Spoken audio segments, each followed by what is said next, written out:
नमस्कार.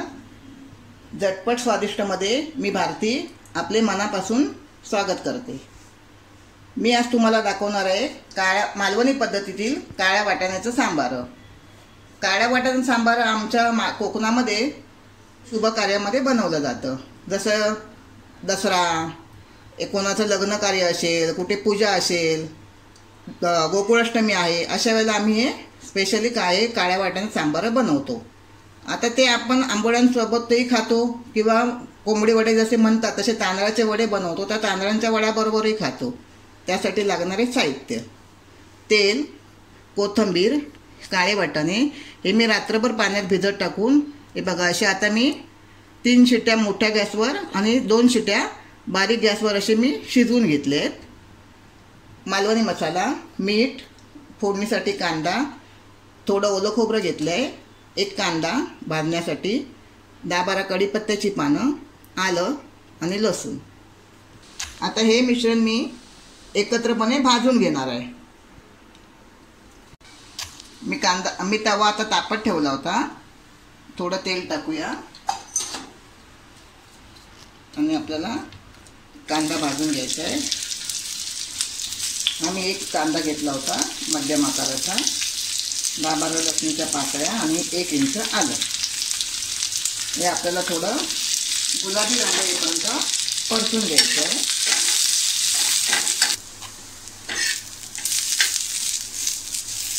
हा बघा, हा कांदाही आपला आता भाजून झाला आहे. आता हे ओलं खोबरं घालूया.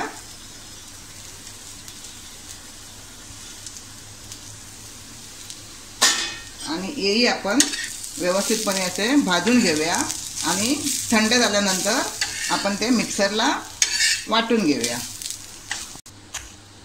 हे बघा, आता हे मी जे मगाशी दाखवलं होतं ते सगळं वाटण मिक्सरमध्ये वाटून घेतलं आहे. हे आपल्याला नेहमीसारखं एकदम बारीक वाटायचं नाही आहे, कारण काळ्या वाटाण्याच्या सांबाराला आपल्याला वाटण थोडं जाडसरच लागतं. आता आपण फोडणीला घालूया. आता आपलं तेल तापलं आहे, त्यात आपण कढीपत्त्याची पाने टाकूया आणि कांदा फोडणीला घालूया. मी गॅस आता स्लो केला आहे, पण आपल्याला मध्यम आचेवर हा कांदा थोडा परतून घ्यायचा आहे. फोडणीला थोडासा कांदा जास्तच पाहिजे.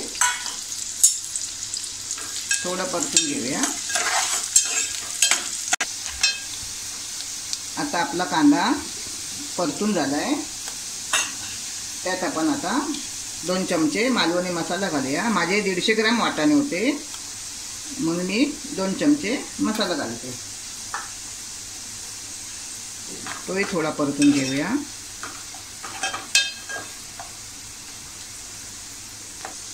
आता त्यात आपण हे शिजलेले वाटाणे घालूया. हे वाटाणे मुळातच शिजलेले असल्यामुळे आपल्याला परत त्याला काही जास्त शिजवायची गरज नाही आहे. आता हे जे आपण मगाशी वाटण घेतलं होतं ते आपण वाटण त्यात टाकूया.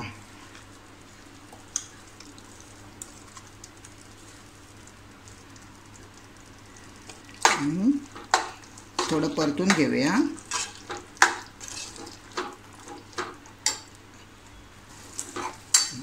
आता हे मिक्सरमध्ये थोडं वाटण चिकटलं होतं, त्यात मी पाणी टाकलंय.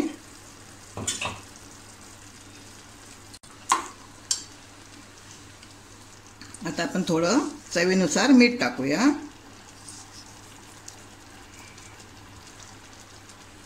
आता व्यवस्थितपणे आपण ढवळून घेऊया त्याला आणि छानपैकी एक उकळी येईपर्यंत आपण त्याला गॅसवर झाकण लावून ठेवूया.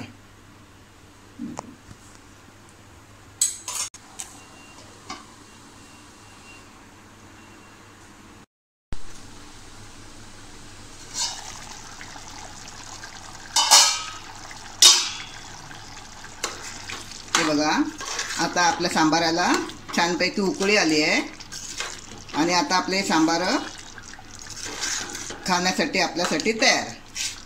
जर हा माझा व्हिडिओ तुम्हाला आवडला असेल तर माझ्या व्हिडिओला लाईक करा, शेअर करा आणि सबस्क्राईब करा.